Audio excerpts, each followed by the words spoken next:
Hello, and welcome to On the Mind, the official podcast of the Weill Cornell Medicine Department of Psychiatry.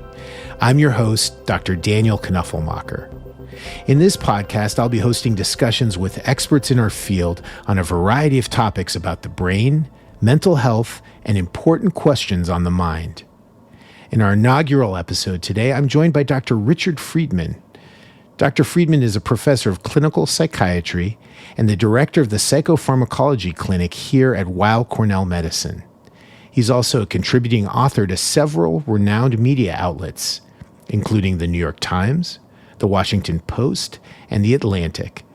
In today's episode, Dr. Friedman and I will explore one of his most recent editorial topics, the effects of psychedelics on our brains and mental health, a topic of great interest in our field, but also in popular culture and media. While psychedelics are not currently an FDA-approved treatment for mental health disorders, they're being used off-label to treat various conditions, including depression and PTSD, and they're the subject of lots of active research in psychiatry. Currently, there have been more than 75 bills proposed across 25 states that aim to loosen legal restrictions on psychedelics. With all of this interest and activity, many questions arise. What do psychedelics do to the brain? What is their potential for positive change? And what risks come from using these powerful substances? Today, we'll discuss these questions and more in our first episode of On the Mind. Dr. Friedman, it's such a pleasure to have you as our first podcast guest. Before we dive into our discussion of psychedelics, I'd love to have you share with us what got you interested in psychiatry and in writing. Right. Well, Daniel, it's great to be here, and especially in the first episode, and to talk about something that's so intriguing, psychedelics. So I actually started off in college studying physics, and decided somewhere along the line that the brain was more interesting than the universe, especially after taking a few classes in psychology and neuroscience, and knew when I went to medical school that I was going to become a psychiatrist because humans and behavior and the mind are so intrinsically fascinating. And writing for me is basically a way to explore things that are intriguing. Most people think they know what they're going to write about and then they write something. For me, writing is an act of discovering something. I write because I'm interested in something, and in writing about it, it helps me think about it. So it's basically a form of exploration and thinking. Well, I always enjoy reading your pieces because they're so clear, and I always do learn something from reading them. I want to specifically talk about the piece that you wrote in The Atlantic recently about psychedelics. And certainly, as I said, there's interest in psychedelics within psychiatry. There's been a growing amount of research in this area. And of course, in popular culture, it's come up a lot. But this is something that has been going on for over 50 years. And my sense is in the age of Timothy Leary and maybe the period prior to that, there was a lot of focus on psychedelics as well. So would you be able to tell us a little bit about the history of psychedelics in America in the 20th century to the present? Sure. I mean, to start, just as you were saying, there's nothing new, essentially, about psychedelics. I mean, plant hallucinogens have been known for centuries, if not longer, part of rituals in different cultures. And then in the 20th century, Albert Hofmann, the Swiss chemist, first synthesized LSD in 1938. And then he described this fantastic experience that he had, essentially hallucinations and extraordinary shapes, kaleidoscopic colors.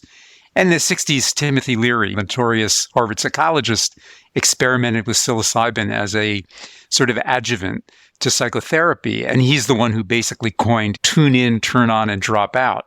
And I think the illicit use of LSD, along with other drugs in the 60s as part of the countercultural reaction, drew a lot of concern and provoked a huge legal response. And in 1970, Congress passed the Drug Abuse Prevention and Control Act, making LSD illegal and basically initiating the war on drugs that still continues to this day. So all psychedelics, starting in the 70s, were suddenly classified as Schedule I drugs by the Drug Enforcement Administration, meaning there's no accepted medical use until the present, when all of a sudden there's a resurgence in scientific study of psychedelics, and for good reason. So we're using this word, psychedelics, but I think it might be helpful to actually say what they are. What fits in this category? What is a psychedelic? Right. So psychedelics, the so-called classic psychedelics, are drugs, LSD, psilocybin, mescaline, ayahuasca. These drugs have particular properties and effects in the brain, which we can get into. And then there are some atypical psychedelic-like compounds, ecstasy or MDMA. These are so-called empathogens that promote trust and have some hallucinogenic psychedelic-like effects, but other effects as well. And then there are dissociative anesthetics like ketamine and PCP, phencyclidine, that have some effects in the brain that are like psychedelics, but some that are not. And so taken together, all of these are loosely referred to as psychedelic compounds. And part of this psychedelic experience is this alteration of consciousness.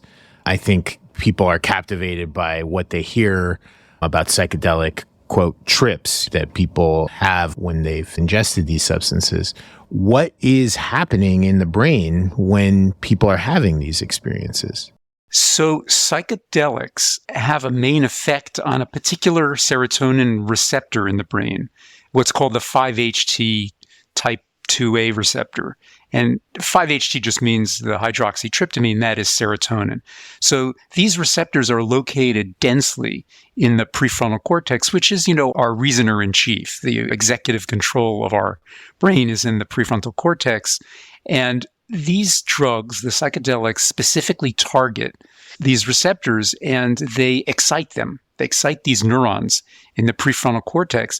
But the curious thing is, the net effect of psychedelics is to cause a decrease in connectivity, the kind of communication between different regions.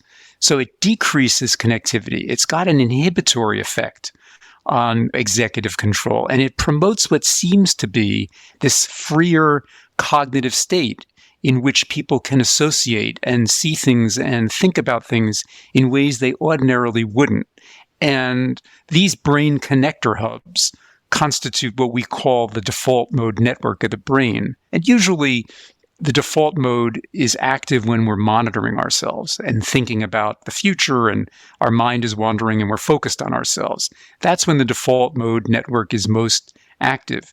Psychedelics curiously decrease the activity and the connectivity of these default mode networks and make us less self-conscious, promoting what we think of as this characteristic egoless state. And it's believed that this has an effect to make these transcendent experiences happen when people take psychedelics. So that obviously, I think, was very captivating for people and is part of the popular appeal of psychedelics. But why we're so interested in them in science and psychiatry is the potential for actually effectively treating psychiatric conditions like depression. I'm wondering, do we know if it's these trips, this kind of ineffable psychedelic experience that is part and parcel of the let's say, depressant effects that are occurring potentially with psychedelics? So in other words, do you need to have a trip in order to become less depressed if you're taking psychedelics to treat depression potentially? That's a fascinating and critical question. And it seems like the answer might be it may not be necessary to have therapeutic effects. You don't necessarily have to have a trip, a transcendent, ineffable experience in order to benefit from some of the therapeutic effects. And one of the reasons is that a drug like ketamine, for example, may not necessarily produce a trip or even a hallucination-like experience. However, it can still help people who have serious depression get better. So it appears as if the trip part of a psychedelic may not be necessary or sufficient to have a clinical effect. And we didn't talk about it yet, but one thing that psychedelics do is they induce rapid changes in the brain, or so-called neuroplastic changes, in a way that no other drugs that we have ever used are capable of doing within the order of a couple of hours. That's fascinating. So you just brought up neuroplasticity, which is a fascinating and important aspect of this discussion. And it's something I know that you highlighted specifically in your article in The Atlantic. And I'm curious to learn more about what neuroplasticity is. Why is it important to us as human beings in our development and potentially in its impact on therapeutic change for people who are suffering from psychiatric problems? So neuroplasticity is key to understanding how psychedelics work. And neuroplasticity really refers to the innate capacity of the human brain, and also other animal brains for that matter, to change its function and structure in response to various environmental inputs and experiences. And all of us go through a period of heightened neuroplasticity. You could say neuroplasticity is a state of being influenceable, being easily influenced. So when we're neuroplastic, we're exquisitely sensitive and highly impressionable. And we all go through that phase when we're young, when our brains are developing, say between the age of 1 and 5, where we're super learners. You know, how easy it is for kids to learn to ride a bike or to speak a foreign language or learn mathematics in a way that, adults would have a very hard time to doing it, because the brain is in a state of enhanced neuroplasticity. And then that sensitive period during childhood comes to an end, and we lose that enhanced neuroplasticity. And you can think of what psychedelics are doing is to enhance adult neuroplasticity, which essentially makes the brain more sensitive and impressionable. It's a bit like taking a glass vase, for example, and putting it back in the kiln, softening the vase, and making it easy to remold, which means, of course, you can make a more functional and beautiful vase, or you can make a mess out of it. So plasticity doesn't necessarily intrinsically mean good or bad. It just means easily influenced. So we're likely to be better learners, for better or worse, depending on the experiences and the environment in which we are when we're using the drug.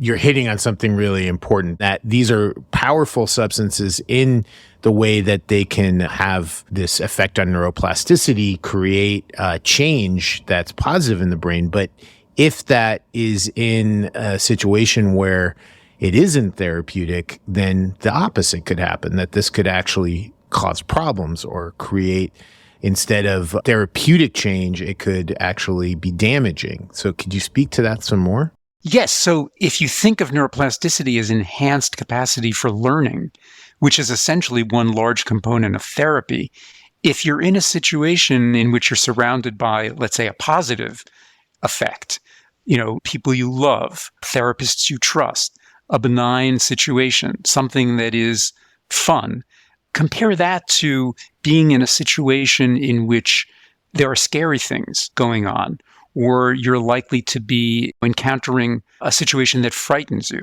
Those situations could promote a very negative experience if you're using a psychedelic, and those experiences can be enduring, long-lasting. You could have a bad trip. Now, you don't necessarily have to have a bad influence around you in order to have a bad trip. You can do it just your brain all by itself. If, let's say, you have a genetic loading for a particular psychiatric illness, like, let's say, an anxiety disorder or a mood disorder with psychotic features, it might trigger some of those symptoms while you're under the influence of a psychedelic. So really, the therapy piece, which, it sounds like going back to Timothy Leary, he actually, despite some of the controversy and notoriety, was onto something, that having a guide, somebody who is going to be a therapeutic influence on you as you're going through this experience, is key. And I'm wondering if you can tell us more about the psychotherapy side of this, because clearly we focused on the neuroscience and what's going on potentially inside the brain.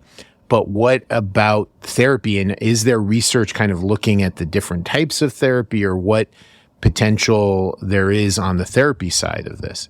Yes. So there have been studies looking at MDMA in particular in post-traumatic stress disorder, in which people have had traumatic experiences, a variety of traumatic experiences, let's say assaults or violent assault or sexual assault, and those experiences have been burned into the brain. And patients in these studies who have had, let's say, a cognitive behavior therapy that was of limited value were able to benefit further by psychotherapy that was under the direction of a therapist while the patient was taking MDMA. And it promoted benefit in a way that these patients had not experienced without MDMA. And it may be because the brain was in an increased state of neuroplasticity, with a therapist who was essentially there to help the person reprocess and rethink and reappraise the experience and then change how they felt and thought about what happened to them. So it was a powerful learning experience and a positive one because you had somebody there who was essentially curating the experience. And while you were thinking about and experiencing the emotions that were attached to the trauma, they helped you reprocess them in a way that you weren't able to do before, something that was enhanced by the MDMA. So this piece of the therapy reminds me of some terms that I think go back to the early days of psychedelics research. There's two words that are often used, set and setting, which refer to the neurobiological, non-pharmacological factors in this psychedelic experience. In other words, factors that weren't caused by the drug itself. So set refers to the mindset of the individual. And you described somebody who might have a proclivity based on their mindset to potentially have a more bad trip, perhaps.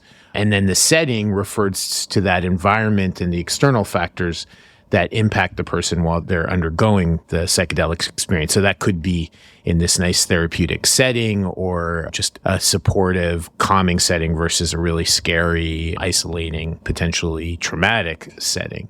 And this is something which I'm not sure that people keep in mind because I've read about people taking psychedelics without any of this in mind, just thinking that, oh, I've heard that these substances can cure depression or are beneficial for my thinking and are just taking them. Is that something that you've heard about in just from the work you've done in looking into this? Well, many people think magically if you take a psychedelic, you have a wonderful experience and that you don't really have to do anything in order to promote a positive experience. And if you think of a psychedelic as really just creating a state in which you're more easily influenced, it's, I think, a nice way to consider how psychedelics might be used and leveraged for positive versus negative outcomes. Because, going back to, when we were young in our neuroplastic state, we learned because we were also not just biologically primed in this state, but because we had an environment around us that gave us the input in order to use this remarkable state of enhanced learning, meaning teachers, role models, parents, loving figures around us that provided us with experiences and knowledge that we could do something with. So I don't think you magically get something. I think you have to do something when you're in a neuroplastic state in order to leverage it. And just be mindful that you're in an enhanced state of influence and you want to select people and environments to be in that are positive. Meaning you trust people, you love these people, you can be with them. That's a really helpful distinction, again, that you're like an impressionable child or you're incredibly receptive to change, but that needs to be done in the safest, most positive way. Along these lines, there's a talk of microdosing, which would be taking substances like LSD perhaps or psilocybin in doses that aren't inducing the psychedelic experience, but there's questions as to whether there might be benefit in doing that. And again, I think this is being done in a somewhat unregulated way based on popular discussions online or in the media. Is there any research that shows that microdosing is particularly effective? Do we have good research to back that up?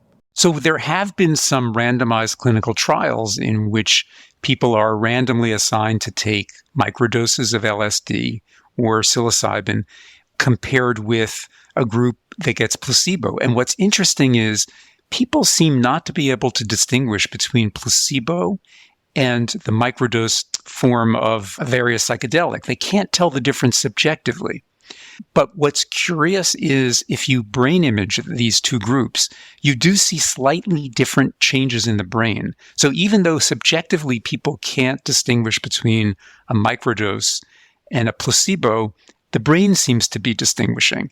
So there might be something that we just in these randomized trials can't tap into in the way that we are measuring or evaluating the outcomes, because the idea never seems to go away. You hear from people, very thoughtful people, who say that under the influence of microdosing, they feel more creative. And it gets back to, Dana, what you were saying before. can you have positive effects, either therapeutic effects for anxiety or depression, or perhaps other forms of learning in the absence of a trip, meaning a microdose, which may promote a neuroplastic state in a smaller sense, less intense, but not have the trip or the hallucinatory experiences. And there's a new class of psychedelics, so-called non-hallucinogenic psychedelics, the next generation of psychedelics, that have been synthesized and are being tested in animals, none yet ready for prime time in testing in humans, that appear not to produce the trip or the hallucinations, but produce neuroplastic changes and may have therapeutic implications for people. Fascinating. So I guess what's difficult about that research, I mean, on a double-blind basis, people can't tell the difference between a placebo and the small dose of the psychedelic substance. In brain imaging, you're seeing some difference, but actual outcomes in terms of, let's say, therapeutic outcomes, if they're feeling less depressed, if they're feeling less anxious, if there's some sort of wellness or general quality of life benefits, we don't really have any data that is fairly conclusive on benefit in that sense. We're just seeing some difference in the brains. Is that accurate? I would agree with you. And also, I think it's fair to say that placebos themselves can be beneficial, even though, let's say, there's not a direct neurobiological effect that one can see. Just feeling hopeful that you're doing something that is promoting your well-being has a positive effect on people.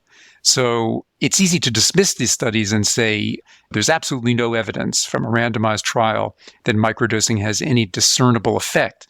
From a pure methodologic point of view, there's no question that's correct. And yet the idea doesn't seem to go away. People like to do it and will swear by it, that if they do this, they are more creative. So I think it needs further investigation. We don't have a great scale for creativity, so I think it's harder to measure than depression. Well, I could keep talking about this topic, and maybe we will, actually. I mean, I know I'm going to want to have you back for further episodes about this or other things, but thank you so much. I want to ask you one final question that I think is just a take-home that I'd like to have at the end of every episode of On the Mind, and that's something that people who are listening maybe can take for themselves, listening to the wonderful guests that we're going to have on this show. I guess the question is as simple as this. What is the most important thing that you, Richard Friedman, do to help maintain your own mental health? Well, there's two things. The first would be swimming. I'm a lifelong swimmer. It's a passion of mine, long-distance swimming, because you get into a state of flow in which you're unselfconscious. And it's both competitively and just for what I call a pleasurable swim. It promotes a state of calm euphoria. And I've also done a fair amount of work in the background when I'm swimming. It's not that I'm thinking, but when I get out of the water, all of a sudden some problem or something that's been bothering me suddenly appears clear, and I know what to do, or I know how to think about it. So swimming. And the other is I'm a pianist, and so I play classical music. I love to play chamber music. But above all else, I would say the water. There's something just remarkable about being submerged and freed from the world, the sensory world, where the noise and the hectic pace of life when you go into the water, whether it's a pool or it's a lake or the ocean. I know you've written about this. I think there was a New York Times op-ed about this. Is that right? Yes. So people who are interested in hearing more about that can find the op-ed piece that you wrote. Well, thank you so much for joining us. And again, I feel like we just barely delved into this topic that is going to be in discussion in psychiatry and in our culture and in America in the years to come. So we'll be talking about it some more. But thank you so much for helping us record our first episode of On the Mind. My pleasure, Daniel. Thank you to Dr. Richard Friedman for joining us today and for engaging in an intriguing discussion on the connections between psychedelics and mental health. Also, thank you to everyone that tuned in to listen to On the Mind, the official podcast of the Weill Cornell Medicine Department of Psychiatry. We have many more episodes to come on a variety of fascinating topics related to psychiatry, mental health, and important questions on the mind. Join us again next time. Back to Health is your source for the latest in health, wellness, and medical care for the whole family. Our team of world-renowned physicians at Weill Cornell Medicine are having in-depth conversations covering trending health topics, wellness tips, and medical breakthroughs. With the spotlight on our collaborative approach to patient care, the series will present cutting-edge treatments, innovative therapies, as well as real-life stories that will answer common questions for both patients and their caregivers. Subscribe wherever you listen to podcasts. Also, don't forget to rate us 5 stars.